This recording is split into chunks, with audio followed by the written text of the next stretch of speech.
E aí, galerinha de Jesus, como estão vocês? Tudo bom? Eu me chamo César E aqui é Emily. e nós somos do canal Ou Santos ou Nada. E estamos hoje para falar do sexto mandamento da lei de Deus. Qual é? Não pecar contra a castidade. Isso, galera, mas vai ser depois da vinheta, então. Roda a vinheta! Ou santos ou nada mais queremos ser.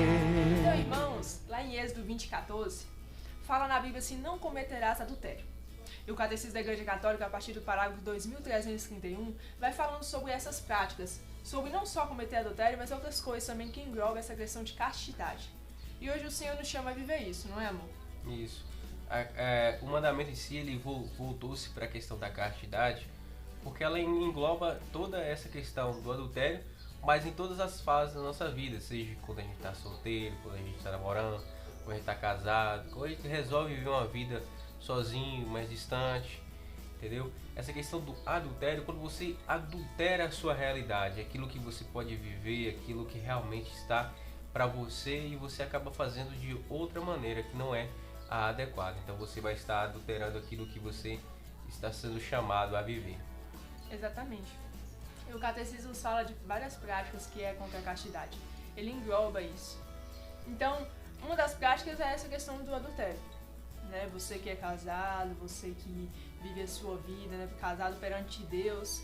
Ah, tem gente que é casado só no civil, mas isso não significa que você não tem que ser fiel. Mas claro que perante Deus é bem maior. Então, o não cometer adultério, o Senhor nos ensina. No Catecismo também fala. Lá em Mateus 5, 27 e 28, versículos 27 e 28, fala o Senhor falando assim: que todo aquele que olha para a mulher com o desejo de possuí-la em seu coração, já cometeu adultério. Mais à frente vamos falar sobre a questão de pecados, né, amor? Mortal e venial. Mas, englobando isso aqui, o que significa? Não é só ir lá e cometer o ato, mas talvez passar uma pessoa na rua, uma mulher na rua, um homem na rua, e você tem o desejo de possuí-lo em seu coração, você delibera com a sua vontade, também é pecado. Então, é necessário vivermos essa santidade. Isso. E tem várias maneiras de a gente viver a castidade na nossa vida. Desde quando a gente nasce e a gente começa a ter uma vida, né, um conhecimento, né, dessa questão mais sexual, nós já estamos chamados a viver uma castidade. Quando nós estamos na juventude, viver essa castidade, essa santidade ali. Quando nós estamos no namoro, cada fase da nossa vida, quando nós estamos no noivado, é o momento de dedicar aquela vivência entre o casal, mas sem a questão do ato sexual, né? Porque isso é a coroa do bolo, como se diz, né? Depois do casamento, sim, ali nós estamos livres para esse ato. É um ato que ele representa o casamento, a união, ele finaliza ali, ele concretiza a união do casal, né? Então ele foi feito para aquele momento ali. Aí temos também as outras vertentes, as pessoas que praticam a castidade no celibatário, aquelas pessoas que resolvem seguir uma vida sacerdotal, então tem várias maneiras de se viver a castidade. E aí também nós vamos explicar um pouquinho sobre como a gente está errando, né, dentro desse mandamento. Vale lembrar também que, como o César estava falando, de viver a castidade. Aí você pensa, não, eu tô solteira, eu tô solteiro, e aí eu não tenho esposa, então eu posso fazer o que eu quiser. Não. Porque o catecismo ensina. O catecismo ensina que se você tem relações com outra pessoa fora do casamento, que é o que Deus uniu, o sacramento ali, é fornicação. Você está entregando aquilo que é o seu corpo, que é templo do Espírito Santo. O Senhor nos ensina isso. Nós somos templos do Espírito Santo. Então não devemos nos entregar assim. Vivamos a castidade. E após o casamento, sim. Como o César falou, alguns não são chamados ao matrimônio, outros são chamados a uma vida religiosa, a ser sacerdote. Mas você, quanto leigo e foi chamado ao matrimônio, talvez até agora você não tenha vivido uma vida casta. Tudo bem, Jesus não te julga, mas Ele te chama a partir desse mandamento a viver realmente a castidade. Quando nós nos entregamos à vontade de Deus, é seguir o exemplo de Jesus. E para que exemplo de castidade como Jesus foi? Ele se entregou à sua missão. E nós também temos que nos entregar a ela. Temos que tomar bastante cuidado com essa questão, porque hoje o mundo banaliza muito essa questão da castidade. A pessoa que hoje guarda né, seu corpo, para realmente viver uma vida santa, ele é taxado como bobo, né, como defasado da sociedade. Hoje em dia tem uma banalização muito grande dessa questão sexual. E isso está prejudicando muito as pessoas na sua vivência cristã, porque querendo ou não, nós ficamos presos naquela realidade ali e achamos que aquela vontade de satisfazer a nossa carne e não satisfazemos o nosso espírito, não crescemos espiritualmente, pois aquilo ali nos impede, irmãos. E hoje temos várias maneiras de a gente errar contra a castidade. Já vamos falado aí do adultério e do casamento. Eu vou falar também da questão até do desejo, do olhar, quando você deseja uma pessoa, você não está nessa posição.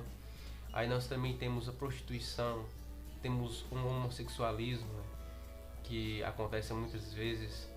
E a gente tem que entender que às vezes as pessoas passam por essas questões, né, tipo a questão homossexual, né. Eu não estou criticando aqui. A igreja nos fala, o catecismo nos fala que a gente tem que acolher, tem que abraçar, né, qualquer seja a diferença do nosso irmão. A questão que engloba é que a gente tem que viver reconhecendo a maneira que nós chegamos aqui do mundo, a maneira que Deus nos fez. E quando a gente passa, né, da vontade de Deus para a nossa vida, nós começamos a errar. Mas é quando praticamos o ato. Nós não estamos errados quando nós temos essa questão psicológica. Tendência, né? Essa tendência psicológica. Mas quando a gente pratica o ato em si, aí sim, nós estamos errados. E a igreja nos chama a ser casto nessa questão. Quando a pessoa se vê nessa posição, ela tem que buscar essa castidade. Ela tem que suprir esse desejo carnal, né, entregando a Deus como sacrifício. É isso que a igreja nos ensina. Muitos criticam a igreja por, como se diz, criticar muito os homossexuais, meio que uma forma de discriminação, mas quem realmente conhece, entende, ela não vai ser discriminada por pessoas que entendem, né? Por isso que a gente está ensinando, mas sim elas vão ser instruídas, elas vão entender a vontade de Deus para a vida delas, que seria o principal objetivo. Realmente, e é isso que a igreja faz, ela acolhe sem diferença alguma, e apresenta a essas pessoas a unirem o seu sacrifício da castidade, viver a castidade, ou luta complexa essa, mas de lutar para viver essa castidade e unir o seu sacrifício, é o sacrifício da cruz de Cristo. Isso. O Catecismo da Igreja Católica também fala de outras coisas que nos levam a pecar contra a castidade, e hoje está tão normal, os meios sociais, a mídia, a pornografia, por exemplo.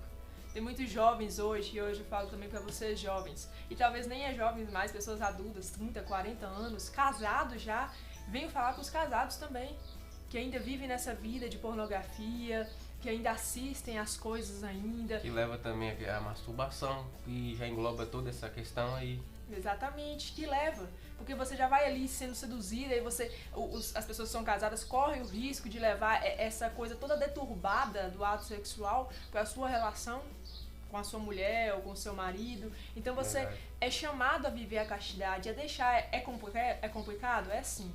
É difícil fazer essa renúncia? É sim. Mas o Senhor nos chama a unir o nosso sacrifício de viver a castidade aqui na terra ao dele da cruz, e nós sabemos que o dele foi bem maior. Então somos chamados a realmente renunciar a algumas coisas do meio social que nos levam a pecar, e a pornografia é um deles. E isso leva jovens a cometer a masturbação, que é outro pecado contra a castidade. E é complicado, passa por várias coisas. O catecismo fala que a masturbação é uma desordem, né? E quando nós englobamos essa desordem, ela já vai incluída dentro de uma relação entre marido e mulher. Ali vai desordenar, vai acabar criando um conflito que não é o certo. A gente tem que se guardar. E às vezes o mundo por aí fala que não é pecado, que não é errado, é comum, que pode, que deve. Não é assim, gente, não é. E a igreja Isso prejudica tanto a pessoa fisicamente como psicologicamente. Isso tem que ser dito a verdade. Tem que ser dito a verdade.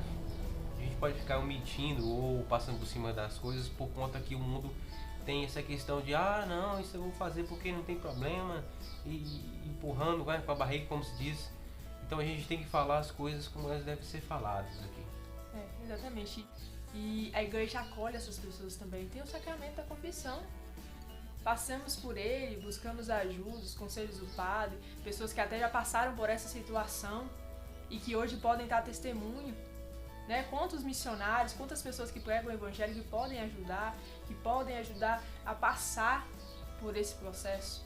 Então somos chamados. O catecismo também fala de outras coisas, como a poligamia, né? Que é o homem e a mulher que vive com duas pessoas. Isso é totalmente contrário ao matrimônio. Né, o que Deus uniu, o homem não separa, é homem e mulher. Deus não chamou para você viver com duas mulheres, com dois homens, ou para sair por aí colocando o seu corpo, né, como a questão da prostituição que César falou, como se você se vendesse por qualquer coisa. Entenda, cristão, o preço que Jesus pagou por você foi muito alto para você sair por aí se gastando e se dando por qualquer coisa. Afinal, o seu corpo é templo do Espírito Santo e é chamado a ser algo santo também. Quando a gente vê algo santo, a gente tem que ser preservado e não vendido, como essa questão da prostituição nos coloca.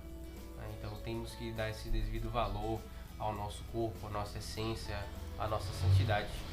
Isso, e viver a castidade é justamente buscar a virtude da temperança.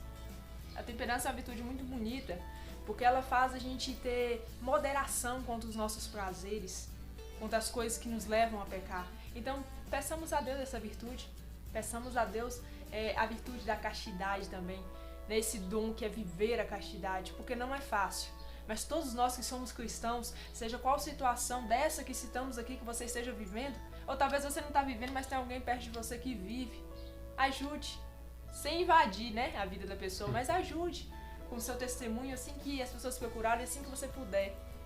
Mas vivamos, é difícil? Mas o caminho do Senhor sempre foi assim. Mas a igreja sempre nos ajuda também a passar por isso. Amém? Amém. Então fiquem com Deus, irmãos. Espero que ajudamos a vocês a entender a virtude da castidade. E outra coisa, compre um catecismo. Se você ainda não tem, compra. Isso aqui é a riqueza da nossa fé. E é necessário que entendamos. Às vezes a gente prefere viver na ignorância para que a gente não seja cobrado pelo conhecimento. Mas a gente precisa ter o conhecimento se um dia a gente querer chegar no céu. Não é isso aí? Então é isso aí, galera. Conto com vocês aí nessa força. Dá aquele likeão gostoso aí no vídeo. Nos ajude a levar um pouquinho dessa alegria de Deus das pessoas, desses ensinamentos. Que a gente possa um dia chegar também aquelas pessoas que precisam através da sua força aí. Isso aí, segue a gente lá no Instagram. Tamo junto. Fiquem com Deus. Valeu, tchau.